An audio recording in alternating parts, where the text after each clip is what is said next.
ओम शांति। ओम शांति।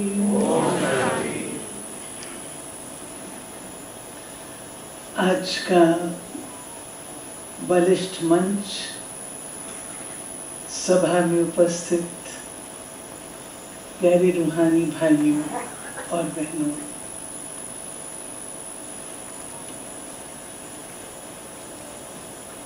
सामने आप तीन चीजें देख रहे हैं। एक है थीम ऑफ द ईयर, जो कि ईश्वरीय विश्वविद्यालय ने इस वर्ष अपने लिए चुनी है, और वह है spiritual empowerment for kindness and compassion. एक बार प्रश्न उठता है, दया और करुणा दोनों वैसे ही स्पिरिचुअल टच को लिए हुए हैं,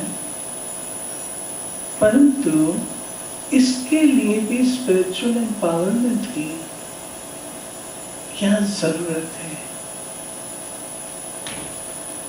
स्पिरिचुअल एम्पावरमेंट इसलिए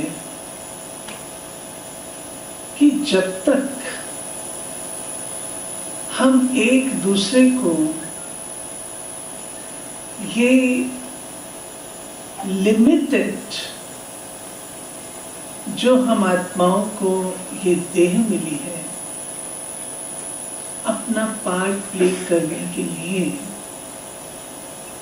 जब तक इससे हमने अपने आप को ऊपर नहीं उठाया है, और जब तक आत्मिक दृष्टि से स्पिरिचुअल एनर्जी जो हम हैं उस अनुरूप अपने को और दूसरों को अनुभव नहीं किया है, तब तक काइंडनेस और कंपैशन उत्पन्न नहीं हो सकती। तो सर्वप्रथम जब मैंने ये सब्जेक्ट देखा, मेरा ध्यान अपने देश की संस्कृति की ओर गया। अपने देश की संस्कृति की जो नींव है वो आध्यात्म है। हमारी जितनी भी चीजें हैं, अगर हम इतिहास देखें, जहां पर सिकंदर अपने आप को समझते थे कि मैं विश्व विजेता हूं, आध्यात्मिकता के आगे झुक गए। कहानी सबको पता है, प्रसिद्ध कहानी। एक सेंट को ले जाना चाहते थे ताकि भारत की जो गरिमा जिस कारण से है उसको मैं अपने देश में भी इंट्रोड्यूस करूं और मेरा देश भी ऐसा ही उन्नत हो। परंतु आध्यात्मिकता ने, इस तथ्य ने जो उनको रियलाइजेशन दी, उसके आगे वो झुक गए। जब सेंट ने कहा, आप मेरे गुलाम के भी गुलाम हैं और आप इस तन के टुकड़े कर सकते हैं, परंतु आप मेरे टुकड़े नहीं कर सकते। आत्मा अचल, अमर, अविनाशी है। और ये आत्मा, मैं आपका ध्यान खिंचाना चाहूंगी, बेसिकली हम सब ओरिजिनली जो हमारा स्वभाव है, हम सब अपने दिल पर हाथ रख करके देखें, क्या हम में से कोई है जो क्रोधी, निर्दयी और खराब आदतों वाला होना पसंद करता है? एक भी नहीं होगा, एक भी नहीं होगा। न केवल यहाँ, परंतु ये हमारा अनुभव है। जब हम व्यक्ति की कॉन्शियस को अपील करते हैं तो हर कोई कहता है कि नहीं, ये मैं नहीं हूं, ये मैं नहीं हूं। ओरिजिनल हमारे गुण प्रेम, शांति, करुणा, दया, इन सब से ये हमारे गुण हैं। परंतु हमने अपने आप को देह के साथ आसक्त होने के कारण अपनी सोच को भी लिमिटेड किया, सोच की भी बाउंड्रीज बनाई और व्यवहार में भी ये चीजें आई। काइंडनेस एंड कंपैशन के लिए दया सामयिक है, करुणा एक हमारा गुण है जो सदा रहता है। दया समय प्रति समय आप व्यक्त करते हैं, करुणा हृदय आप सदा रहते हैं। ये हमारा नेचुरल गुण है। अब इन गुणों से हमने अपने प्रशासन में कार्य करना है और उसमें स्पिरिचुअल एम्पावरमेंट का क्या योगदान है। मैं आपका ध्यान, वे सब बातें आप सब बहुत प्रवीण, प्रबुद्ध और बहुत योग्य प्रशासक हैं। मैं उन चीजों को नहीं लेना चाहूंगी, वो आप सबको पता है। परंतु अनुभव जो कहता है, इस ईश्वरीय विश्वविद्यालय जहां पर कोई सारी चीज वॉलंटरी है, कोई किसी के ऊपर लॉ का, मैं लॉफुली किसी को कहूं तुमको ये करना है, कोई वो व्यक्ति बंधायमान नहीं है। उसकी इच्छा है वो करे या ना करे। परंतु इन सब चीजों के बावजूद डिफरेंट कल्चर से लोग हैं, डिफरेंट बैकग्राउंड से लोग हैं, different educational background, economic background, cultural background, उसके बावजूद भी सारा ईश्वरीय विश्वविद्यालय 137 कंट्रीज में विभिन्न बैकग्राउंड के बावजूद एक परिवार के रूप से है। वो क्या चीज है? वो चीज मैं आपके साथ शेयर करना चाहूंगी जो सर्वप्रथम जो हम यहां सीखते हैं, और मैं आपसे भी निवेदन करूंगी। हमें सिखाया जाता है, हमारी जो चीफ थी दादी प्रकाश मणि, जिनके कार्यकाल में 100 सेवा केंद्रों से 4000 सेवा केंद्र बने। क्या कारण था? सबसे पहली चीज, प्यारे भाई और बहनों, हम दूसरों पर तो प्रशासन शासन करना जानते हैं, क्या मैं स्वयं पर शासन करना जानती हूं? स्वशासन अगर है कायम तो प्रशासन सदा अच्छा रहेगा। दादी जी से प्रेस क्वेश्चन करती थी, दादी जी क्या कारण है, ऐसी क्या विशेषता है?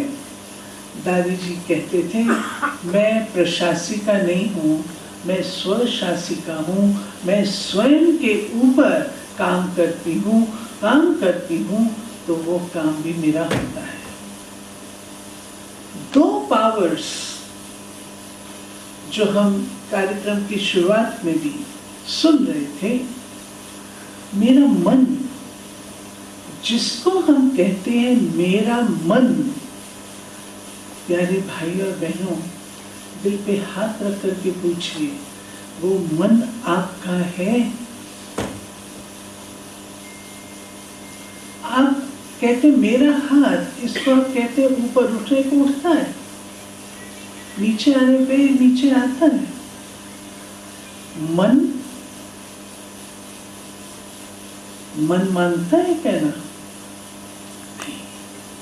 स्वशासन में, क्योंकि सारी चीज हमारी थिंकिंग के ऊपर निर्भर करती है, सारी बात हमारी सोच पर निर्भर करती है। कल्चर क्रिएट करना है तो अपनी सोच को बदलना है। संस्कृति संस्कारों से बनती है और संस्कार हमारे कर्मों से बनते हैं। कर्म हमारी सोच से होते हैं। वो मन, उसमें किस प्रकार के विचार उठते हैं हम सब जानते हैं, नेगेटिव, वेस्ट, ये सब हम जानते हैं। लेकिन मैं आपसे निवेदन ये करूंगी, कहावत है, सोचो समझो फिर करो, परंतु हम पहले कर बैठते हैं, फिर सोचते हैं, बहुत समय के बाद समझ में आता है। मेडिटेशन वो टेक्निक है जिससे हम अपने मन को अमन नहीं करते। We want to be creative, we want to be innovative, we want to be active, we don't want to be dead wood. लेकिन क्वालिटी ऑफ थॉट्स जो अच्छे गुणों से प्रभावित हैं, ऐसे संकल्प की संरचना अच्छे संस्कारों की रचना करती है, जिसमें बजाय इसके कि मैं दूसरे को बदलूं, दादी जी हमेशा सिखाते थे स्वयं के तरफ ये उंगली जाए कि मैंने अपने आप में क्या परिवर्तन लाना है। मैं एक छोटा सा एग्जाम्पल अपनी लाइफ के अनुभव से आपसे शेयर करूंगी। मैं बहुत फास्ट काम करने वाली और बहुत फास्ट हर चीज मेरे को जो हाइपर प्रकार की पर्सनालिटी एक वक्त पर हुआ करती थी। जब मुझे मिला ये charge Om Shanti retreat centre, जहाँ 150 भाई बहने रहते हैं, और आपका उनके ऊपर कोई भी लॉफुली कोई आपका उनके ऊपर प्रेशर नहीं है, वो आपका कहना मानेंगे, वॉलंटरी है। कोई बात गड़बड़ करता है तो मन में आता था मैं उसको ये कहूंगी। लेकिन जब से मैंने अपने ऊपर ध्यान देना शुरू किया, काइंडनेस एंड कंपैशन तो इस वर्ष की बात है, परंतु जब से ध्यान देना शुरू किया, जब तक वो व्यक्ति आता है, मन में संकल्प आता है, यही बात जो मैं उसको इस रूप से कहने जा रही हूँ, ये बात मैं उसको प्यार से भी तो कह सकती हूँ। और ये चीज जब मैंने आजमाना शुरू किया, करना शुरू किया, मैंने देखा फर्क पड़ता है। हम लॉ के आधार से, रूल के आधार से कुछ भी कर सकते हैं, पावर में है, परंतु ऐसा हो जो लोग लॉ को प्यार करना शुरू करें। एक है balance of love and law, जो हमारे दादी जी कहते थे, ऑलवेज कीप अ बैलेंस। एक अच्छा प्रशासक balance of love and law रखता है। Toward the end of her life she started saying no, only love. और फर्दर आपका व्यक्तित्व एग्जेम्पलरी ऐसा हो that people start loving law। वो स्टेज है, वो तब होती है जब हमारे अंदर में एक निमित्त और निस्वार्थ भाव सेवा का होता है। निमित्त है।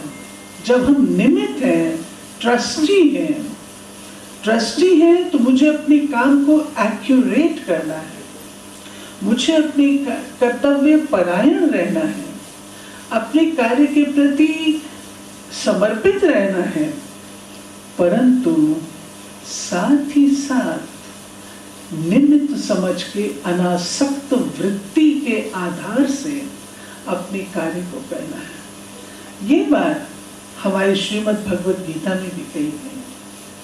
कर्म योगी, प्यारे भाई और बहनों, हम साधारण भाषा में कहते हैं हम कर्म योगी हैं। कर्म हम करते हैं, work is worship, but let's ask ourselves, work is worship, fine, but has it become a worship? Stress क्यों लेते हैं? कि निमित्त भाव में मैं और मेरापन। स्पिरिचुअलिटी से, स्पिरिचुअल एम्पावरमेंट हमें ये सिखाती है कि कहाँ पर मुझे झुकना है, कहाँ पे मुझे खड़े होना है। ह्यूमिलिटी एंड अथॉरिटी, कहाँ मुझे फ्लेक्सिबल होना है, कहाँ मुझे फर्म होना है। ये सब चीज़ें जब मैं अपने ऊपर काम करना शुरू करती हूँ स्पष्ट होती रहती है। सेवा का भाव, हमारे पास जब भाई बहने आते हैं माउंट आबू में और अच्छे एजुकेटेड भाई बहनों से मिलते हैं, कोई खाना खिला रहा है, कोई उनकी अकोमोडेशन को देख रहा है, कोई कुछ कर रहा है, उनसे बातचीत करके पूछते हैं तो एक अच्छे बैकग्राउंड से होता है। हमसे सवाल पूछते हैं, इनके अंदर इतना कमिटमेंट कैसे है, ये इतने कमिटेड कैसे हैं? उसका आंसर एक ही है और वो है निस्वार्थ सेवा भाव। हम प्रशासक समाज के सेवक हैं, सेवाधारी हमें कहा गया, लेकिन सर्विंग एटीट्यूड में कहीं मेरा अहम तो मिक्स नहीं हो जाता। अगर कहीं अहम मिक्स हो जाता है वो सेवा भाव सेवा नहीं रह जाती, तब हमें तनाव इत्यादि होने लगता है, तब हमें परेशानी होती है, तब हमें टेंशन होते हैं, तब मेरी डिसीजन मेकिंग पावर पर असर आता है, द्वंद्व होते हैं। मेडिटेशन से, पावर ऑफ साइलेंस से जितना हम इंट्रोस्पेक्शन में रहते हैं, उतना क्वालिटी ऑफ थॉट्स पे कंट्रोल रहता है।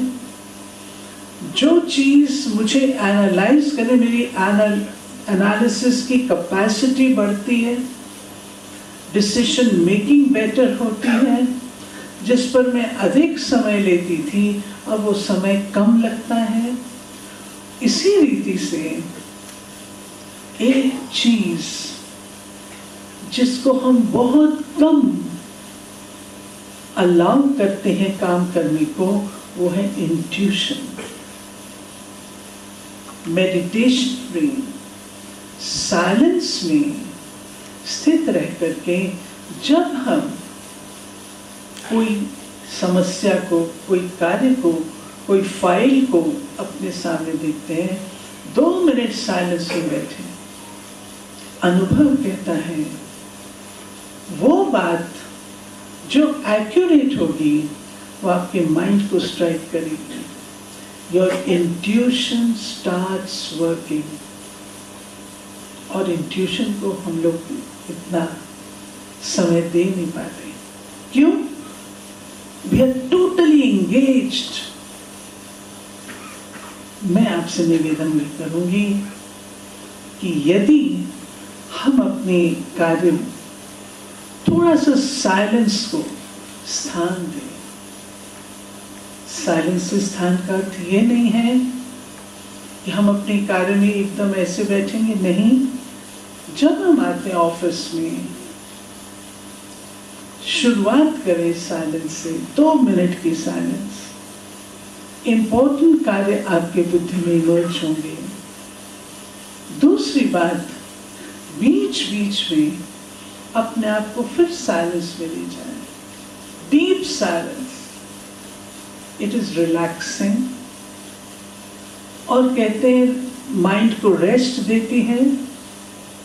और जो कार्य आपको यदि भूला हुआ है, यदि कोई चीज मिस हो रही है या कोई चीज क्लियर नहीं हो रही है, अनुभव कहता है वो आपके माइंड को स्ट्राइक करेगी।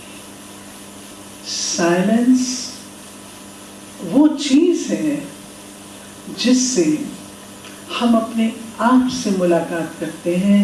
अगर मैं कहीं गलत जा रही हूँ, मुझे दूसरा कोई कुछ नहीं कहेगा और दूसरे की बात शायद मैं स्वीकार भी ना करूं, परंतु साइलेंस में मुझे खुद को समझ आती है कि मैं कहाँ पर गलत हूँ। जहाँ तक कल्चर ऑफ कमिटमेंट की बात है, अनुभव कहता है कि जब हम कॉमन गोल्स शेयर करते हैं और कम्युनिकेशन हमारा क्लियर, ट्रांसपेरेंट रहता है, और जब हम अपनी जहाँ फेलियर्स हुए हैं उन्हें एक्सेप्ट करके अपने आप को उस कार्य के प्रति समर्पित करते हुए, ऐसी बातें होती हैं। Success is not a straight line. Success में उतार चढ़ाव होता है, परंतु अगर मैंने अपने गोल के प्रति कमिटमेंट रखी है, जो मैं चाहती हूँ अचीव करना, उसके प्रति कमिटमेंट रखी है, और उसके तरफ बढ़ते हुए कदम मुझे महसूस होते हैं, I accept my weaknesses, accept my failures, और उसके बाद जो मिस्टेक्स हैं उनको दोबारा मैं रिपीट ना करूँ। जो अच्छी बातें हैं उनको बारंबार करूँ, और जो कमी की बातें हैं, वीकनेसेस हैं, उनको मैं इग्नोर करूँ, ड्रॉप आउट करूँ, तो जो लक्ष्य मैं चाहती हूँ मैं कर सकती। इट इज़, अगर मैं इसको कहूँ तो मैं कमिटमेंट को बहुत प्राण जाए पर वचन न जाए। अगर मैंने एक लक्ष्य रखा है किसी चीज़ का, मुझे उसको करना ही है, करना ही है। एक भावना है ये, और ये भावना, इस तरीके का कल्चर क्रिएट करने में समय लगता है। Culture of commitment has eroded away. आज पुनः इसको पुनर्स्थापित करने की आवश्यकता है। नहीं हुआ तो क्या हुआ, अगर ऐसा होगा तो क्या हो जाएगा। We started taking things easy, लेकिन फिर से अगर हम इसकी पुनर्स्थापना करना चाहते हैं, कर्तव्य परायण होना चाहते हैं, अपना देश कर्तव्य के लिए प्रसिद्ध है, और कर्तव्य परायण होना चाहते हैं, हमें कुछ फेलियर्स होंगे, कुछ हमें सहन करना पड़ेगा, परंतु अगर डिसीजन है और अगर लक्ष्य रखा है तो जहाँ चाह है वहाँ राह होती है। और इसमें आपकी विल पावर, क्योंकि शुद्ध, निर्मल, स्वच्छ, ट्रांसपेरेंट आपकी कार्यशैली है, तो वो चीज़ आपको बहुत शक्ति भी देती है, और जो कार्य आप करना चाहते हो उसे आप संपन्न भी कर सकते हैं। अधिक न कहते हुए मैं लास्ट में, जो अपने देश का कल्चर है, वो कल्चर है देने की भावना, कल्चर ऑफ गिविंग, लेने की भावना नहीं, कल्चर ऑफ गिविंग। हर आत्मा को यदि लवफुल, रिस्पेक्टफुल, आप जानते हैं हर आत्मा के अंदर सारे गुण नहीं होते। हमारे पिताश्री जी, जो कि इस ईश्वर विश्वविद्यालय के फाउंडर थे, वे कहा करते थे, ऐसी कोई आत्मा नहीं होती जिसके अंदर कोई गुण ना हो। उसके अंदर 9 अवगुण होंगे तो एक गुण जरूर होगा। उस गुण के आधार से आप उसकी रिस्पेक्ट करिए। और आपकी सफलता तब है जब आप बिल्कुल ही ऐसे व्यक्ति जो कि जिसको लोग कहते निकम्मा, आप उससे भी सेवा ले लो, आपकी सफलता उसमें है। उसका साधन क्या है? स्पिरिचुअल एम्पावरमेंट अगेन, कि आप प्यार से, आत्मिक भाव से, लवफुल दृष्टि से उस गुण के कारण रिस्पेक्ट देते हुए और उसकी महिमा को थोड़ी प्रशंसा करके जब आप उस आत्मा के साथ डील करते हैं, वो आत्मा स्वतः अपनी इस प्रकार के व्यवहार को देख करके पिघलती है और वो आत्मा आपकी सहयोगी उस कार्य में बन जाती है। हाँ, इसमें ये अवश्य है कि हमें थोड़ा झुकना भी पड़ता है। झुकना हार नहीं हुआ करती। झुकना कोई खराब चीज नहीं है। जो झुकता है कहते हैं उसमें जान होती है। अकड़े रहना मुर्दे की पहचान होती है। झुकना, फ्रूट लेडन ट्री सदा झुकता है। बड़ा हुआ सो क्या हुआ, पेड़ खजूर पथिकन को छाने पर लागत है दूर। हमें अहम को, ईगो को थोड़ा मारना होगा और साथियों को अपने साथ लेकर कदम बढ़ाने होंगे। तो आज जिस चीज की कमी हम महसूस करते हैं, ईश्वरी विश्वविद्यालय ने ये एक लक्ष्य रखा है कि इस वर्ष प्रशासक विभाग ये कार्य करेगा कि हम जहाँ तक हो सके लोगों के अंदर ऐसी भावनाओं के आधार से ये कल्चर ऑफ कमिटमेंट को पुनः जागृत करें, ताकि अपने देश के प्रति वे कर्तव्यनिष्ठ हों और देश की जो गरिमा है उसको पुनर्स्थापित कर सकें। इन शब्दों के साथ मैं समाप्त करती हूँ। Thank you very much. ओम शांति।